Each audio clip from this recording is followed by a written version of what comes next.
Here at the Oaks Golf and Country Club just outside of London, Ontario, with one of London, Ontario's finest, two-time Stanley Cup champion, two-time Olympic gold medal champion in 2015, 2016, Norris Trophy winner, Drew Doughty. Drew, first and foremost, thanks for taking a couple minutes today. Thanks for having me. I appreciate it. And we're here at the Oaks. You're familiar with the Oaks. You've got a couple rounds in here over the years. How finely tuned is the golf game right now? The golf game is tuned. Obviously, it could be a lot better. I don't take much time practicing or anything like that. I just go out there and have fun with the guys and try to beat them. Well, speaking of the guys, so if you're in LA, you have a day off, what course are you playing, and what three Kings teammates are you calling up?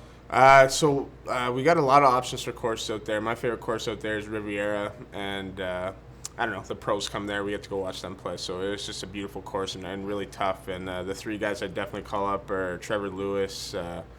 It would be Jake Muzzin. He's probably my number one counterpart on the team. And then the fourth guy would usually be like Nicholas Shore, someone random. They're not at our level. So okay, so you said Muzzin. That's my last golf question then. Who is the best player on the LA Kings? I don't want to have to say this, but Jake Muzzin, he's got the consistency part down, which I don't have. So I'll give him the edge right now. Okay, let's get into the good stuff though now.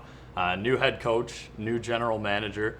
What are your expectations for yourself and for your team going into this season? Yeah, last few years, no secret about it. We've sucked. We haven't been good. It's been embarrassing for us, really. But now with new GM, new coach, I think everything will be good for our team. The young guys will be available to have more opportunities and be able to make more plays. And us older guys, the veteran guys, we have to take these young guys under our wing, and we have to bring this team back to the promised land, and that's making Stanley Cup Finals and hopefully lifting that thing over our head. For sure. And the Pacific Division, it's only getting stronger too with the emergence of the Oilers and the Flames. So who would you say right now is the team to beat in the Pacific? That's a tough one.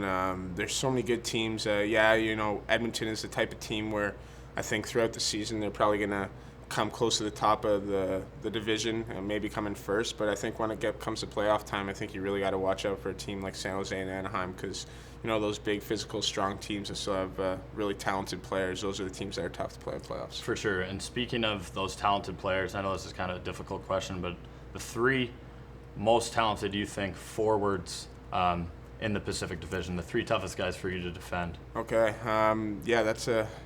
It's a tough one. Obviously, you're going to throw McDavid in there. He's an automatic. I know he's still young and stuff, but he's a special player. And, out of anyone in the league, if someone's coming down on me, he's the only guy that I'm ever like, I'm like a little bit worried. I'm a little worried, So him, Ryan Getzlaf on the Ducks, I get to play a lot. And then Joe Thornton on San Jose, I get to play a lot too. And those two guys, they're, 33 to 40. I think Jumbo's almost 40, and for them to be dominating the way they still are is really, really special. Yeah, it's wild. And speaking of those guys, you've played against guys like that your whole career. What not a lot of people, I don't think they give you enough credit for how durable you've been over your 10 years in the league. Only one season, I believe, 2012, 2013, you played 48 games. Other than that, you've played pretty much full season. How have you been able to stay so healthy? Yeah, I don't know what the secret is. In my opinion, I have my own kind of thing, and I know a lot of people in the hockey world wouldn't like this, but I've always been kind of pinned as the fat guy or the guy that has a little more weight than he needs to have, and it seems to be working for me. Not only with my performance, but like you said, my durability, and knock on wood, I hope it continues to go that way. But I honestly do believe that having some extra fat on your body when you're taking those bangs all the time in the corners, it helps you out. So that's my reason, my belief into why I am durable. Awesome. And last question here, the question everybody's going to be bugging you about in the next couple seasons. Contract's up in 2019. I know Rob Blake's going to do everything he can to keep you a member of the Kings for the rest of your career. But if the situation is right, can you see yourself playing for another NHL franchise? I'm never going to say no. Definitely never going to say no. LA Kings have been, my favorite team since Wayne Gretzky played there. So I have a soft spot for them for, the rest of my life. And my number one wish is obviously to re-sign there and, play with the Los Angeles Kings hopefully for my entire career. But at the same time, I'm all about winning championships. That's all I care about. I don't want to be on a team that, has no chance. I don't want to be on a team that has to rebuild again, and we're 5 years away from winning. So, if in 2 years, the Kings aren't in the exact spot that, I think that we should be, or that the team thinks we should be, I'll definitely, look at some other opportunities. But, like I said, first and foremost, I really want to re-sign with the LA Kings. That's my home and has been my home for 9 years, and I hope it continues to be my home for another, 10.